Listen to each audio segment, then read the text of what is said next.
to the Prolific Hub podcast. I'm Aaliyah Cheyenne, and I'm so excited today to be joined by Jenn Roberts, the founder of the Color Girls Liberation Lab. And I'm so excited to have Jenn on. So, Jenn, thank you for joining. Thank you for having me, Aaliyah. I'm excited to be here.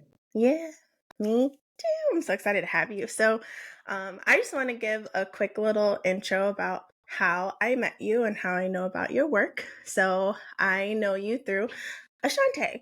And Yes. Ashante Renee is a former boss of mine, a mentor, and a friend. And Jenn and Ashante are really great friends, and they held a really just powerful and awesome retreat last year in 2023 that I got to join and be a part of. And that's how I met you in person. But I had seen some of the work of Color Girls Liberation Lab like on Instagram prior to that. And, I love the quotes that you share, just from pulling from ancestors and people in your life, friends, family, whoever, and just sharing really important tidbits of information. I love your mission toward just freedom and liberation and safety for Black women and others. And I'm just, so inspired by what you do. So I wanted to spend some time talking with you today. And that's how I met you. But of course, I want to give you an opportunity to introduce yourself to the people and share more about you. So, you know, who is Jenn? Who are you? And what do you want the people to Yeah. know about who you are today?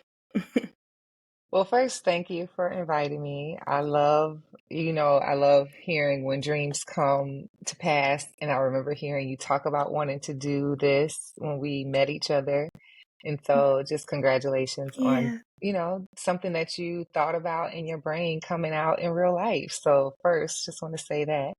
Thank you. Yeah, I feel I try to think about how I describe myself or how I want people to see me. Sometimes changes depending on what part Mm-hmm. of my identity I feel like I'm leaning into more at the time. But I would say that I Right. want to be seen as a Black woman, a mother, an artist, a creative, a dreamer, a designer, a person who transforms my own self and create spaces that transform others.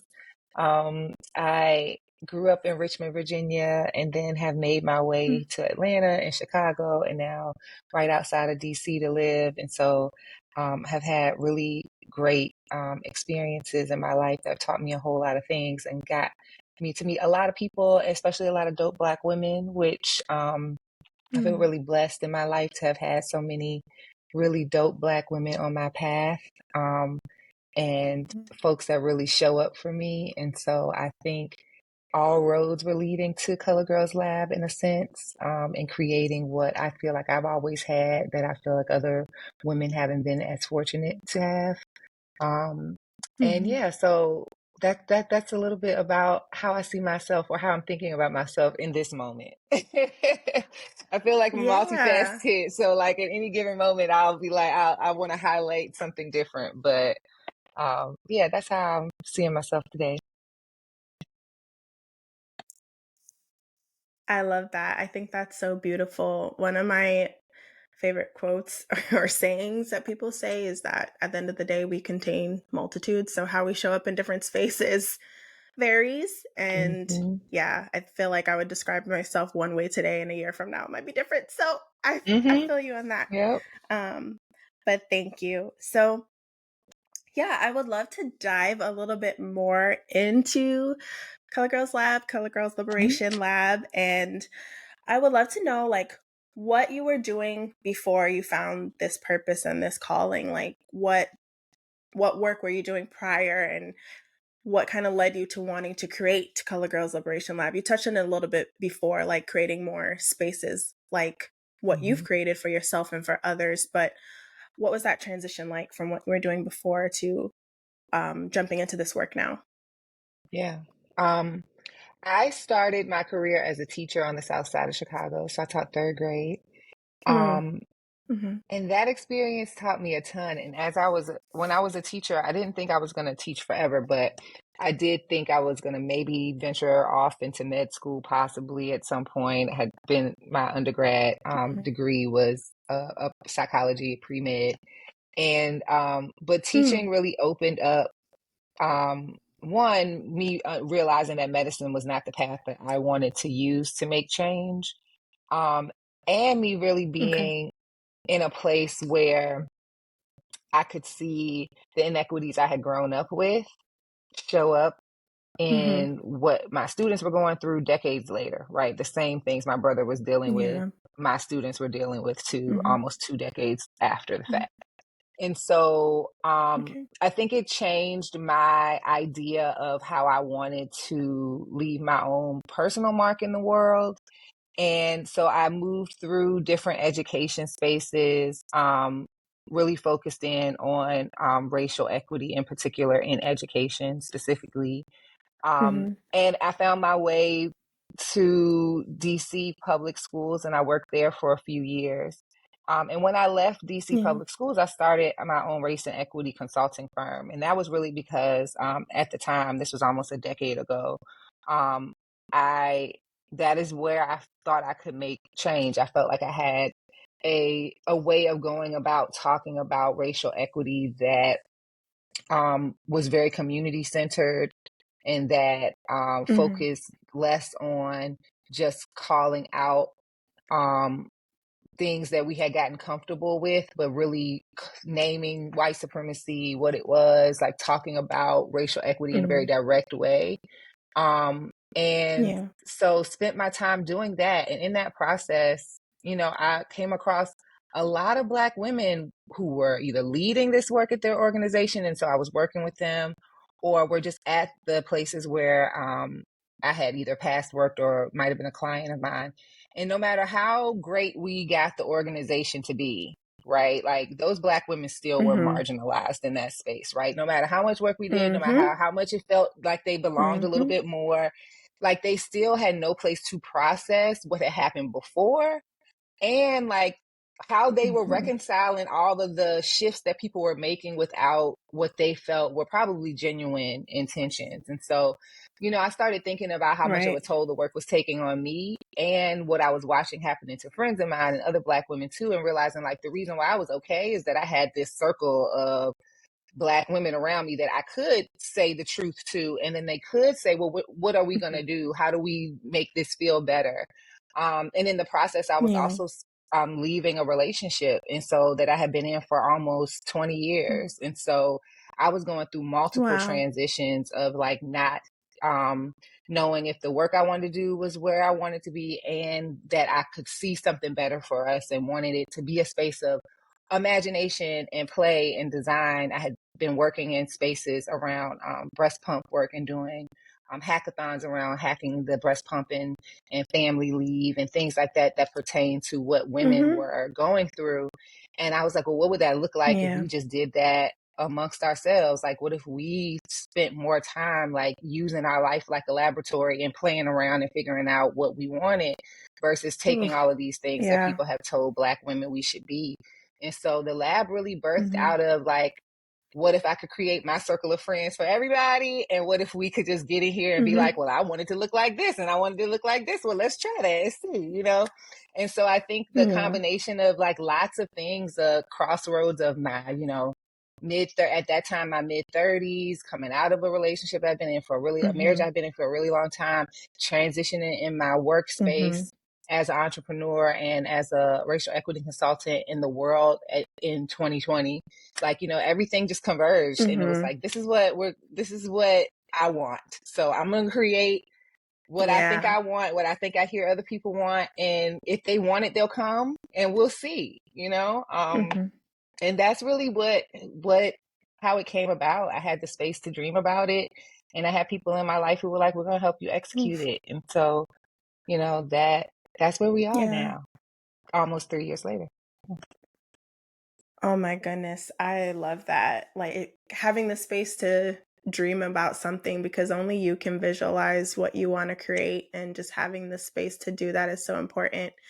And what led you to this moment, even thinking back on the racial equity work you were doing with other women, and realizing what you were feeling and experiencing, but also witnessing what they were experiencing in different places is so important. I remember working at an organization that was super, super committed to racial equity work, being a part of the racial equity working group, and still having to navigate certain experiences as a Black woman, despite what the organization was supposedly doing. Like, it, I don't know how to describe it, not out of body experience, but it felt so like, it's like, is this Unreal.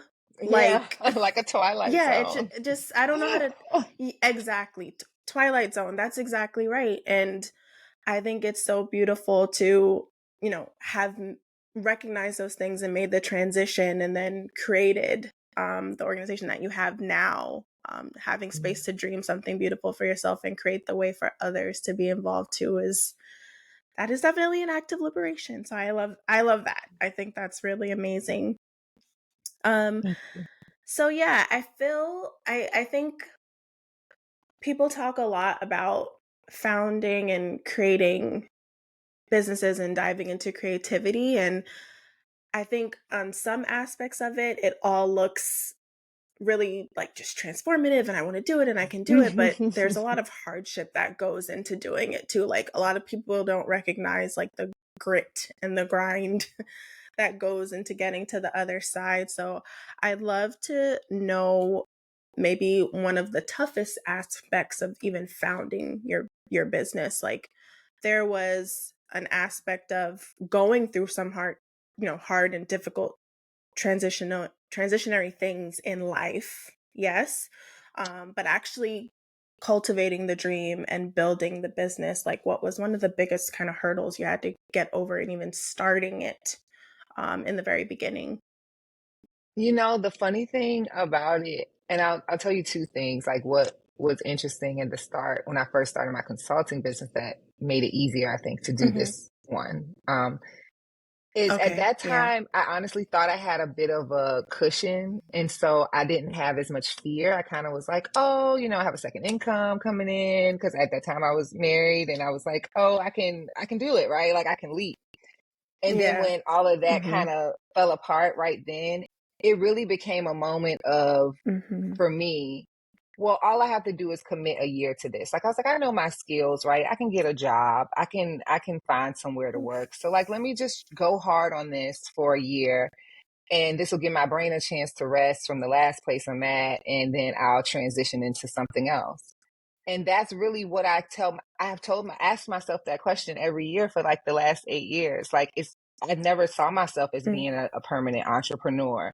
So for me, it really is a check in with myself Oh, every year. Like, we still want to do this, girl? Like, or do we want to go put the applications in for a job? Like, what do we want to do? And yeah. I'm not saying that to Yeah. discourage people, but I'm saying it to like, I do think that there's a level of flexibility that comes with entrepreneurship that makes it really important for you to decide why you want to do it. And so I wanted Mm-hmm. to have the flexibility to be available for my daughter. Like she was young. I wanted to be able to Yeah. go to school trips. I wanted to be able to end work early and Mm-hmm. pick her up from school. Like those were the things that were important Mm-hmm. to me at that time. And so I made the decision about my career and like, I'm still getting out of a little bit of debt because of that and all of these. I made choices, Mm-hmm. but they were about me living the life that I felt like was most free for me. And for me, that meant entrepreneurship that gave me the most flexibility, even with all the hardship that comes with that. Now I'm at the Right. point where she's a little bit older. So just saying I want to be there for her is not a good enough reason anymore to stay in entrepreneurship with Mm-hmm. all of the challenges that do come with it. And especially now, me given the space that I was in before Color Girls Lab, and Color Girls Lab still sits in the racial healing, racial justice space. So essentially, I'm just changing the way I do my work, but I'm still doing the same thing. And we know Right. what has happened since 2020 in terms of the support that's being Mm-hmm. given to those of us who do this type of work. Mm-hmm. So like I had a lot of Yes. success in 2020, 21, 22. It is a lot harder right now to keep that up at that same level of Yeah. pace, right? So just being flexible or Mm-hmm. just having time for my daughter, that's not a good enough reason anymore. Like I have to have another reason that is propelling me to want to Mm-hmm.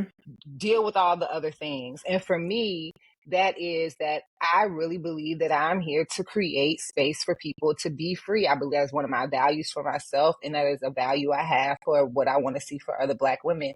And until I could find, I don't know Yeah. that I could. find any other space where I could do this. That is now become my Mhm. motivating factor for saying, like, I have to figure out whatever that means, sitting down with the people who love me to be like, how can I generate whatever income I need or the space I need, and to Mhm. just trust my ancestors and God that they put me on the path so the provision is going to be made, and do the Mhm. thing. And so, like, I think the hardest part for me has been like trusting myself and trusting like God and my ancestors that I'm doing exactly what I'm supposed to do. Because I do feel good Yeah. doing it. I don't feel uncomfortable. I don't feel like Mhm. I felt like when I was in my other jobs, right? I feel good. And there's a Mhm. reason I feel good because I'm supposed to be Yeah. doing it.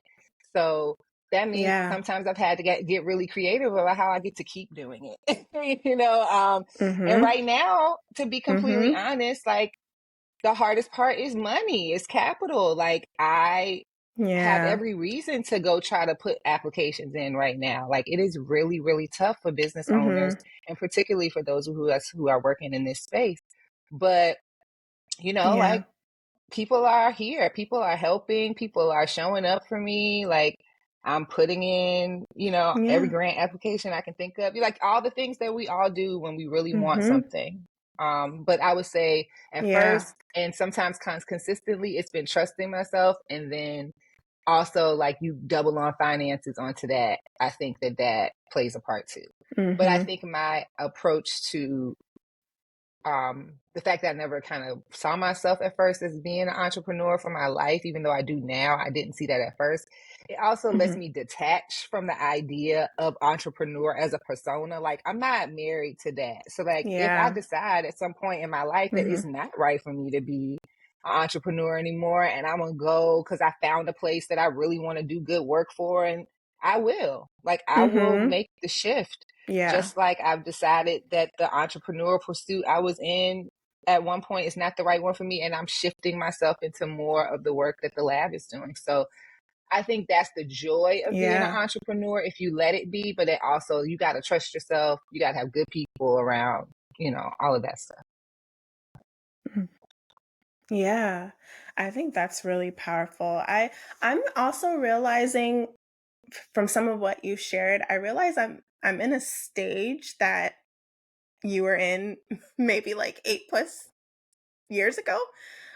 Just like shifting out of certain workspaces and environments and like shifting into a consulting space because I did start a consulting business too. Um, like in yeah, coming up on 4 years now. Yay. And I was doing consulting in communications, and I was doing that for maybe about 2 years. And then I was like, I don't know if I want to continue doing this. Like, I am going to put the application in. I am Mm-hmm. going to go get the job. And I did that. And I would say almost immediately, I was like, yeah, no, no. And Sometimes you need that. um, I was like, this, Sometimes you need a little no. wake up call. And yeah, yeah. And I'm grateful that obviously still have the business that I created. I can continue to build on it.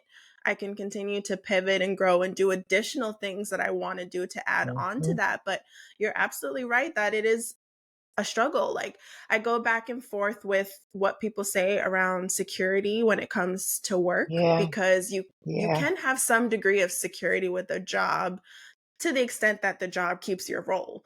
At any given moment, the job can decide to let you go. But I yep, understand the degree of security with that, but it's a different beast chasing security with entrepreneurship because it ebbs and it flows and it is. comes in waves. You really do have to lean on your community. You really do have to humble yourself and get comfortable with asking for help. And Yeah, sometimes that's hard.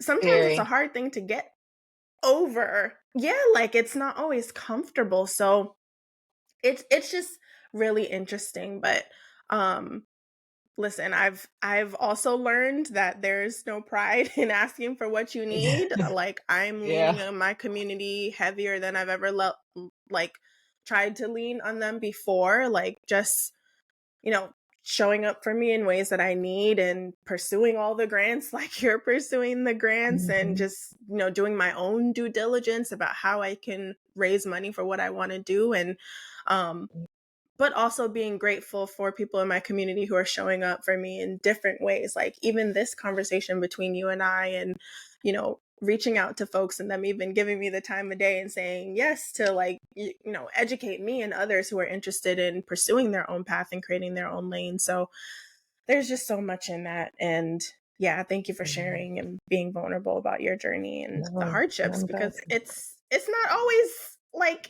it's not always Mm-mm. easy. It's not No, always the it's fun not. stuff. Like it gets real And they don't tell hard. you that. They don't tell you that part. I mean, like, Yeah. well, they do, but they don't. Like, Mhm. I don't know that. Like, I knew it was gonna be hard to financially keep Mhm. myself afloat. I knew that especially because of what I do, there would be these ebbs and flows of money, and I'm still learning how to deal with that, Mhm. right? You learn a lot Mhm. about your financial health doing being an entrepreneur. Like, oh boy, like I have had Oh to get yeah. my stuff together, and I'm still not all the way together. Like, I've had to Mhm. get myself together, and I'm working on that. Yeah. Um, I think that Yeah. you know, on top of all of those things, though, what I think you learn the most is what, if you let yourself, is what you really want. Mhm. So like I just like you said, you went back Yeah. and then realized, nope, nope, nope, this is not for me. I have other women in our community who took time away from a job, took some time to do what they wanted to do on their entrepreneurial journey, and then really did decide, like, hey, no, I do want the particular type of security that comes with a Mhm. job, but I know I'm not going back Oh for yeah. anything less than this, or this. It needs to be this type of person that I'm working with, Yeah. this type of space. And so they went back into the workforce Mhm. with a different mindset about what they were willing to accept, willing to Yeah. put themselves through. And so, yeah, they are happy in the space they are in now. They would be just as Mhm. happy if they weren't in it and they were doing their own thing too. And now they know that. Like, I have both. Like you said, I know Yeah. I have this that I can go back to. And to me, that's the part of Mhm. the space I'm creating, or the space I see other women creating for Black women to dream bigger and dream more out loud.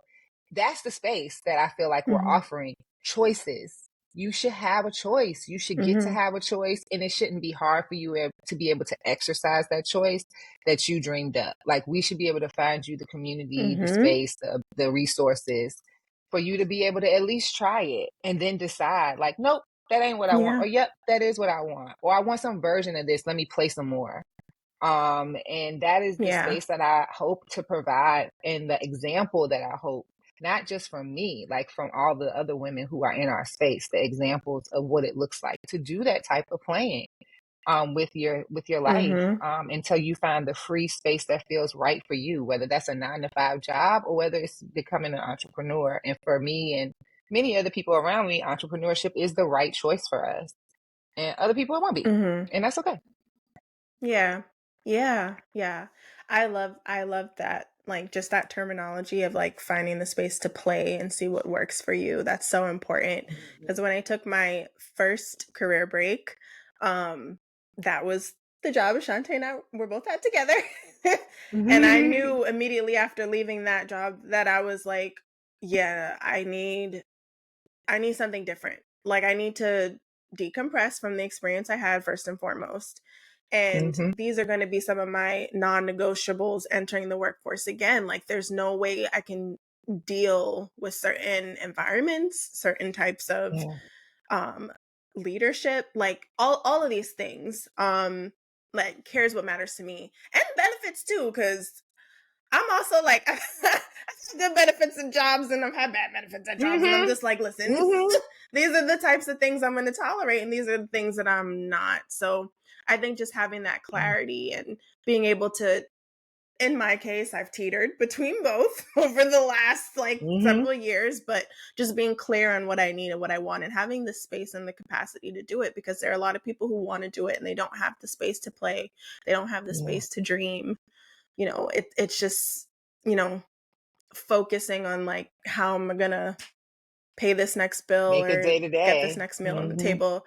Yeah, there's no Yeah. space to even play or dream. So even recognizing the Hmm. privilege and the ability to be able to do that, or making the choice that all else be damned, I'm gonna do it Yeah. anyway, is Yeah. so important. Yeah. So I feel I feel like you might have answered this without me asking directly, but I would love, just get a firm answer of what you feel like is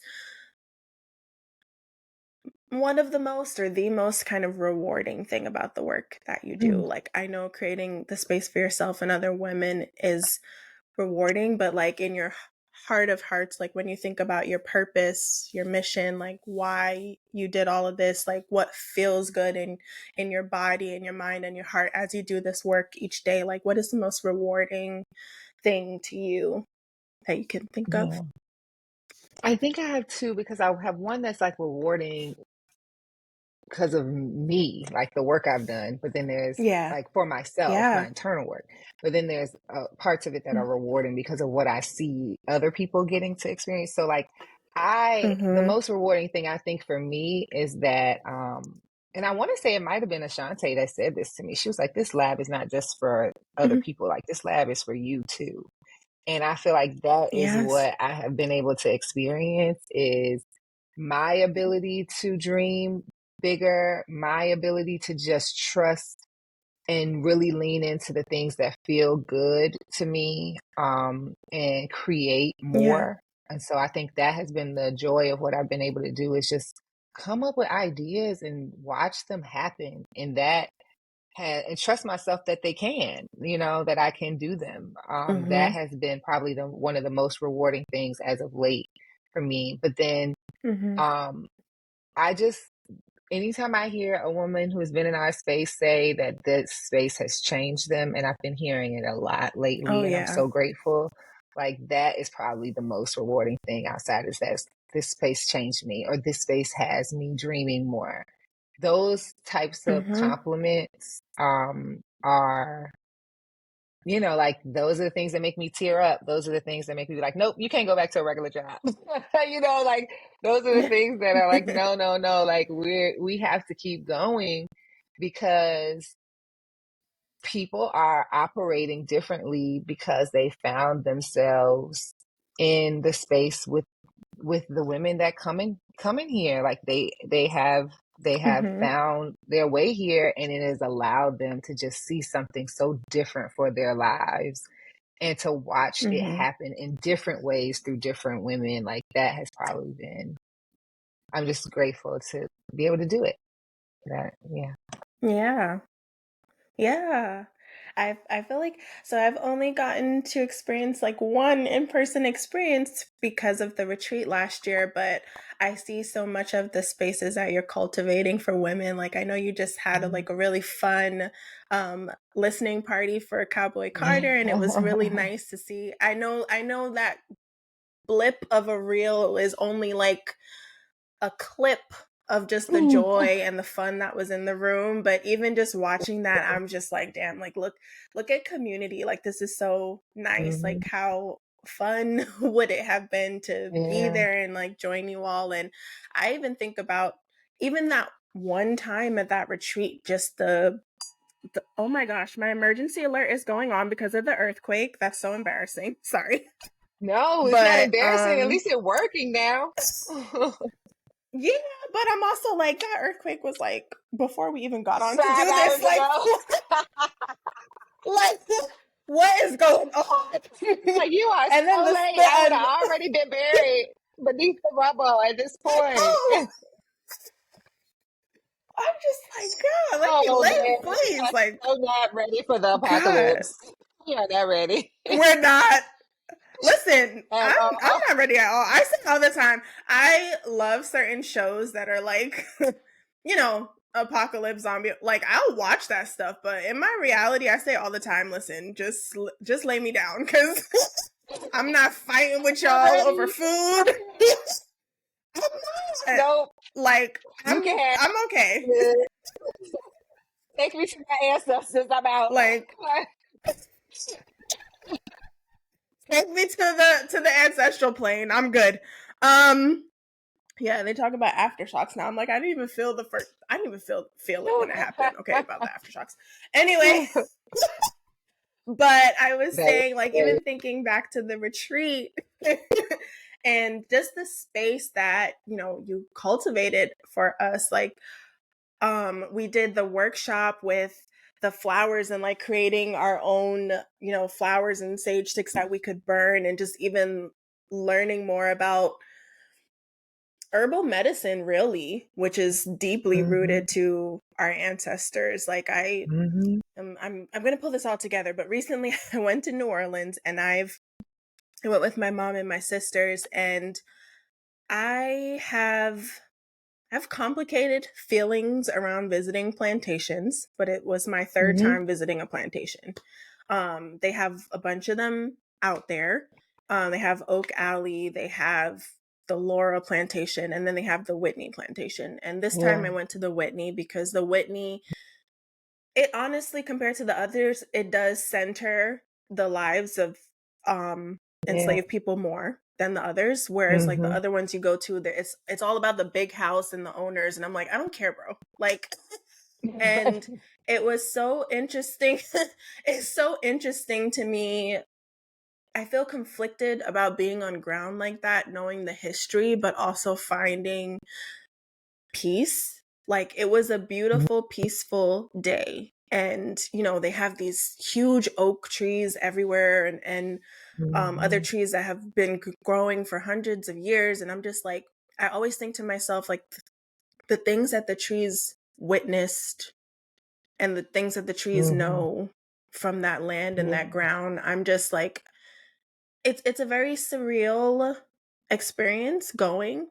Mhm. But I remember reading the stories. Like, there was a professor who did a huge project to collect the narratives and the stories of people who worked the grounds by force because they were enslaved. But there was one in particular, and I don't even remember the specific name, but this person was retelling the story of how they couldn't have access to medicine or medication because they didn't have money, and it wasn't, you know, they weren't able to do it because they were enslaved people. But they were talking about what they foraged from the land around them, passed down from generations, about what they knew would heal wounds, what they knew would help settle their stomachs, what they knew was good for pain. Yeah. And I there's a foraging group that I'm a part of here in New York City, and I've gone on some foraging experiences with them and learned more about plant medicine. And to bring it back to the event last year with you and the workshop with the flowers, just even learning more about just the herbal medicine of some of the flowers and what they represent, what they meant to our ancestors, what they mean spiritually is so important. I never burned my stick. I I still never have burned it. I brown keep it either. on my altar. Yeah, I keep it on Mhm. my altar, but and the beauty of having that experience and being able to bring my grandmother, who loves gardening, who loves flowers, who loves that from a time she recalls back home in Jamaica with her own grandmother, and how we keep these traditions rich and alive, and we create space for each other to play and call on things that our ancestors knew and know and hand down to us in different ways. I thought was Mm. so beautiful, and it's a memory and an experience that I keep with me. So I say all that to say that what you're doing has such a huge purpose beyond you, bigger than you, the way that you're impacting people in your lives, the memories that you're creating, the experiences that you're creating, like, they're timeless. They mean a lot. They Mm. go deep, and they go back further than because there's so much that Mm.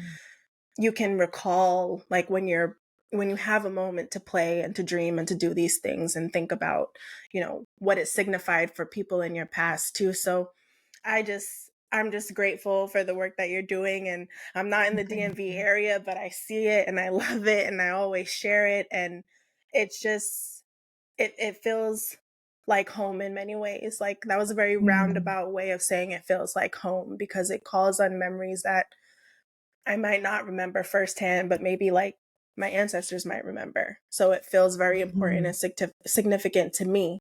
And I can call on those things when I need them. So Mm. yeah, that was a lot, Yeah, but thank you. yeah, No, thank you so much. yeah, That, like, that yeah, that feels good. Like, 'cause home, like, for if you're using a metaphor like that, that means home feels good to you, and that is so important to me in this mm-hmm, space, is that people know it feels good. yeah, And um one of the mm-hmm, things I've noticed recently is that more people are okay showing up by themselves to things that I do.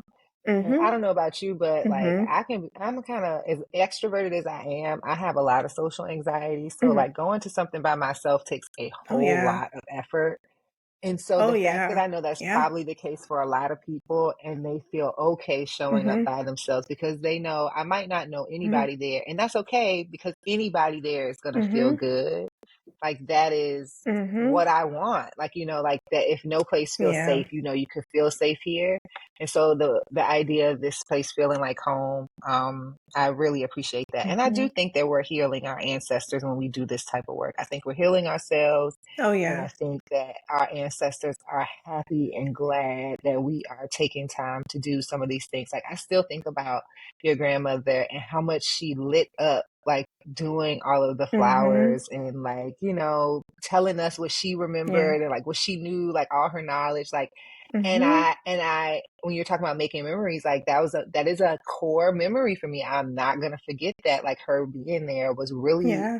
important, and I'm so glad that she was. And it was very reminiscent of my own Yeah. grandmother, who was a master gardener Oh and like really just yeah. beautiful, always grew beautiful flowers. And so, I think you're right. Mhm. I think we're healing our own inner children, we're healing our ancestors, we're doing all of it, and it feels good. Mhm. And it also just helps us not tolerate the BS. Like we're not gonna allow that Yeah. type of feeling to infiltrate but so much after you can experience feelings like this. And so yeah, the community part is it. Like the Yeah. cheat code is gonna be being able to get to your friends with Mhm. on foot, you know, like Yeah. how close are you to your community? Like can you walk?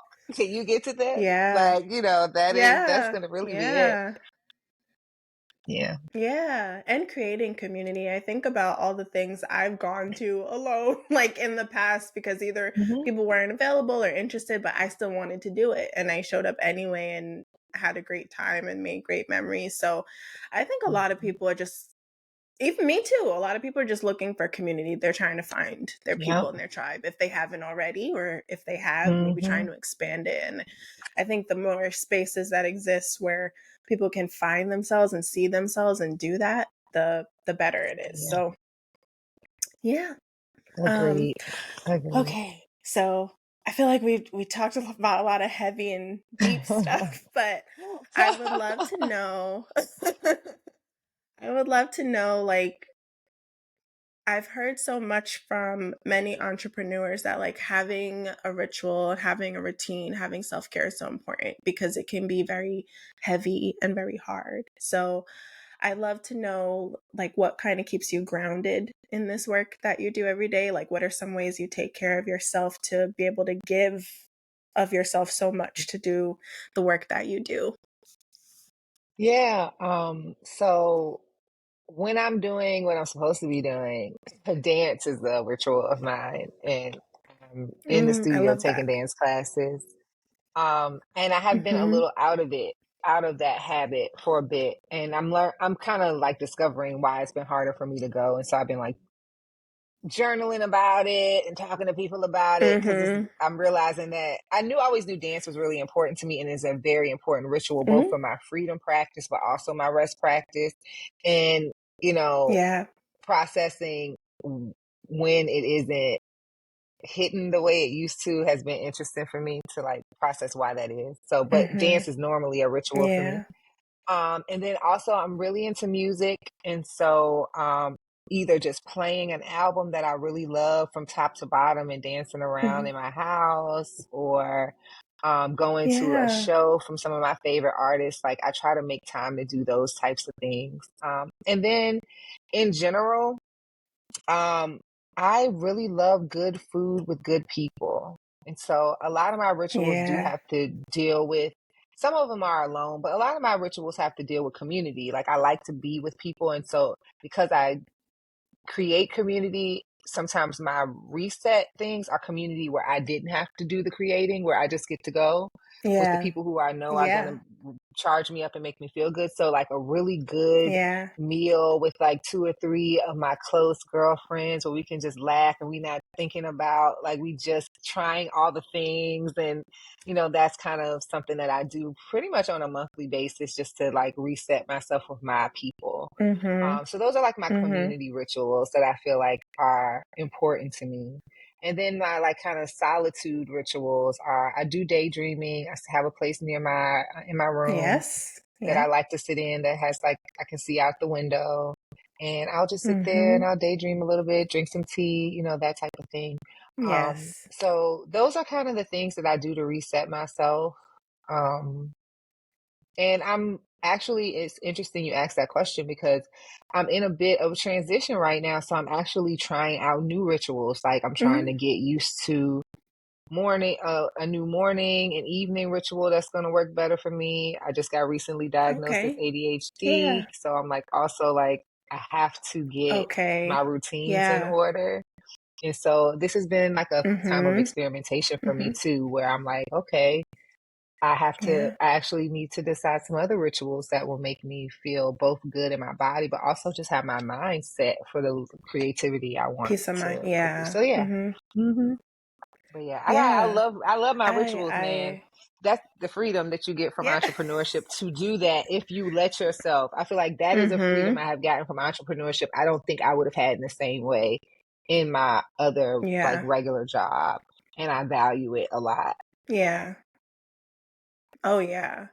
I I love all of those. I'm more introverted. I feel like I can be an ambivert when I need to be, but I'm definitely more introverted. Mhm. But I also love like connecting with my friends like on a somewhat of a basis or a schedule kind of. So like some people we have things like penned on the calendars, like others we just hit each other up like when we're missing each other we want to do something. So I love that. But also one of my solitude rituals is giving myself the space to daydream. Like I also have a cozy Mhm. spot in my room where I drink my tea. That's by a window. So I love I love that. And yeah, I like one of my one of my best friends also struggles with like attention deficit disorder, ADHD or ADD. And I'm noticing also that a lot of Black women are getting diagnosed with things so much later in life because certain things show Mhm. up differently for us. So there's like a Yep. wave with women getting diagnosed with ADD or ADHD, but also like learning they're on the spectrum, like of autism and like so many things because it shows up differently for us. Yep. Or we're learning that anxiety shows up differently for us than it typically does for, other people. So it's just very interesting that so Yeah, it is. many of us are learning new aspects of ourselves later in life when it could have been helpful to know sooner so that you don't think like something's wrong with you. You don't think you're crazy. Like you could have so many of us could have Yeah. learned to manage and navigate life differently had we known Yep. sooner. Um, Absolutely. so I definitely am sending you love and care on your support with Thank and you. support on your journey with that as you're learning more about it and how to like reshape your life basically to Mhm. hold space Yep. for these aspects of yourself and how it shows up in life and work and everything else. So yeah, I think that's really interesting. Thank you Yeah. for sharing Thank you. that as well. No, thank you. Thank Yeah. you for saying that. Um yeah, of course. Yeah, I don't know. I feel like I don't know, this has just been really great. But I really have It has been enjoyed this fun. with you. Like you're yeah, sharing so much wisdom and I think that's been really powerful. But something that I find interesting is the way that different people think about legacy. For some Mm. people, that looks like the work they're doing. For some people, that looks like, parenthood and their children. For some people, that looks totally different. So I would love to know what you think about legacy and more about the legacy you're building, and what that looks like to Mhm. you. Yeah, I think about legacy twofold. Like, and I guess this is just my philosophy on almost everything is like both and, Mm-hmm. small and big, Mm-hmm. very fractal like Mm-hmm. thinking. So, on the like my immediate space, when I think about legacy, like I have a daughter, I am constantly thinking Yeah. about what life is going to look like for her and how I leave. Mhm. I don't know that I personally, though I think I'm putting things into the world that Mhm. are good, I don't know that I personally can make Mhm. this world any better for her.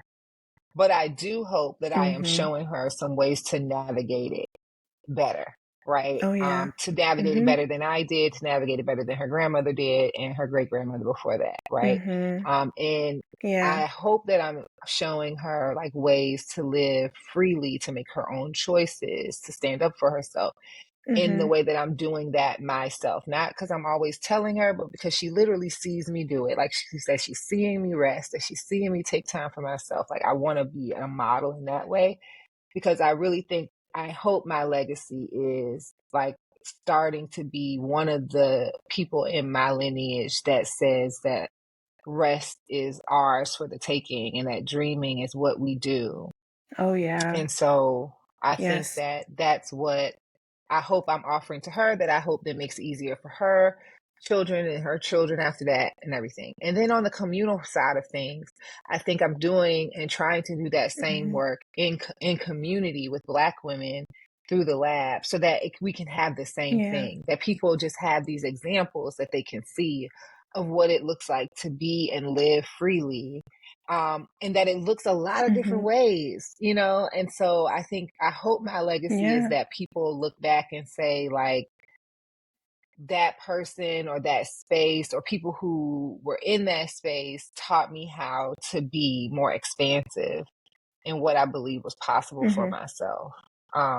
And so, yeah, I think I Yeah. look at legacy both for my family and then as a community as a whole. And so I don't know that anything I do is going to be big enough for it to be remembered or go down in the history, but I do know that energy permeates and it doesn't go away. And so I Mhm. hope I'm putting the energy that will keep these, like, you know, these feelings of freedom and this ability to want and desire it, like in, you know, the folks who have been in my orbits, lineages for forever until we don't exist anymore.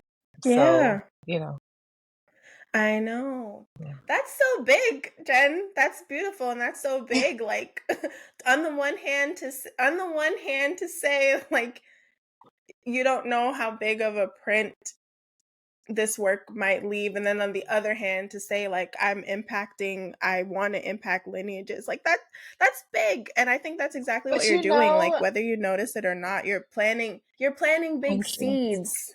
You're planting big seeds. Thank you. And you know, I So think you the way that are. I make myself not feel the reason why I was like, oh, this doesn't feel like I'm gonna leave. I guess when I think about doing something like monumental, like Mhm. something that might end up being in a history book or showing up, like I don't see myself doing anything like that, you know. But I think it feels less Mhm. daunting Yeah. because I'm just doing my part with the locus of control I have. And that's the part that I think we all Yeah. could do. Like we all can do Mhm. more within the locus of control Mhm. we have. And we don't always use Yeah. that. And so I think it Yeah. feels less daunting because I feel like I do have a good community and I do feel like they trust me. Mhm. And so within this very small Yeah. locus of control, I think I can do a lot to change mindsets, right? And so I'm gonna just do Mhm. that. And I know those people got their Yeah. own locus of control that then they can change something. Mhm. And I'm going to just trust that they will. Like, I'm going to just do my part Yeah. in this so that the pressure is off. I'm having fun with it. If we impact 1,000 people, great. But guess what? These 10 people that are right here, I Yeah. know they're different. And so I'm going to just go ahead Yeah. and, you know, play with that, you know? So I think that Yeah. that is what I try to focus on more. And that really came from doing all this racial equity work. You have to kind of, I had to let go of the idea that I might not ever Mhm. see what I'm dreaming of in my lifetime. But I do know that there are Mhm. some very small microcosms of people who operate differently because we made something really great together, you know? So, Yeah.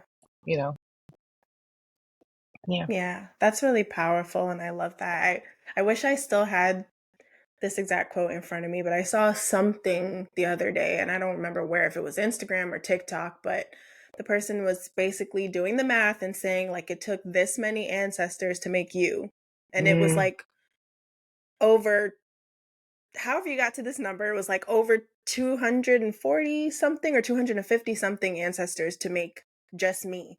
When you think about all Mm-hmm. the sets of parents that had to come together to make me, to make my parents, Yep. to make my grandparents, to make my great grandparents, to make my great great.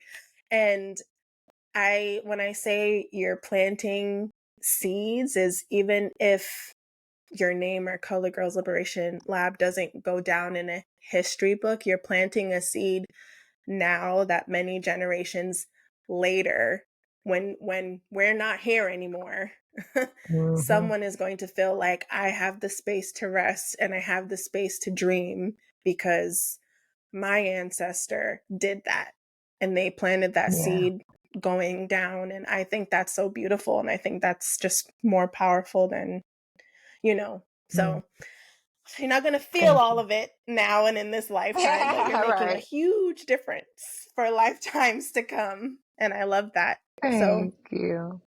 I yeah, I trust think that that's too. really I great. trust. So, for a while, you've had to pivot and navigate and overcome and see things grow and make changes. And I would love to know if there was one piece of advice or if there was something you wish you knew when you first started that you think would benefit another entrepreneur who's starting out now.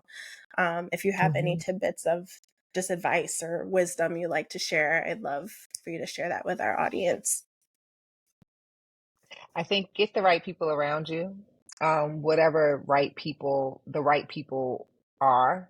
Um, and be like people you can be vulnerable with, people you can ask for help from, or who can find you help even if they can't give it to you, but that you can ask and say that you need help from.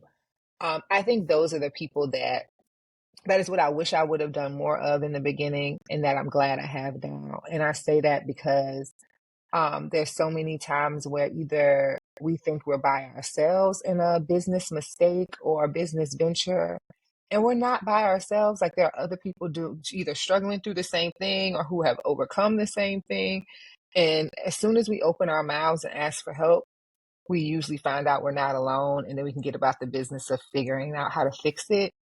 And so I just wish I had told more people earlier, like things that I was struggling with, and like found the right kind of crew of people to have around me that could help remind me of things that I had promised myself I would do, and then also that I could be vulnerable with and ask for help from. I do think I have that now, and it's making a big difference. And so that's why I wish in those first few years of business I had done that. I don't know if I had as many examples to look at, um, and I feel like I have way more now. And so, yeah, that would be my advice. A good core group of people that you can trust and be vulnerable with, and ask for help from. Love it, Jen. Like I just thank you so much for taking some time to chat with me and the audience and share more about your journey and your work. I really appreciate it. This has been really dope, and you're so knowledgeable and so wise, and this was just really great. So thank you so much for coming Well, thank on. you. I had such a good Yeah. time. I appreciate you asking me all these good questions. So thank you. Oh, that makes me happy to hear too. So um yeah, so please let the people know where to find you. Yeah, you can find out more about Color Girls Liberation Lab at coloredgirlslab.org on the web, or Colored Girls Lab on Instagram. And then if you're interested in becoming a member, you can find that out on our website, or go to community.coloredgirlslab.org. So all of those places are where you can find out what's going on with us. Amazing. And I'll make sure that I link that in the show notes as well, so it's easy for everyone. And thank you again. This is great. Thank you. I had a great time. Yay.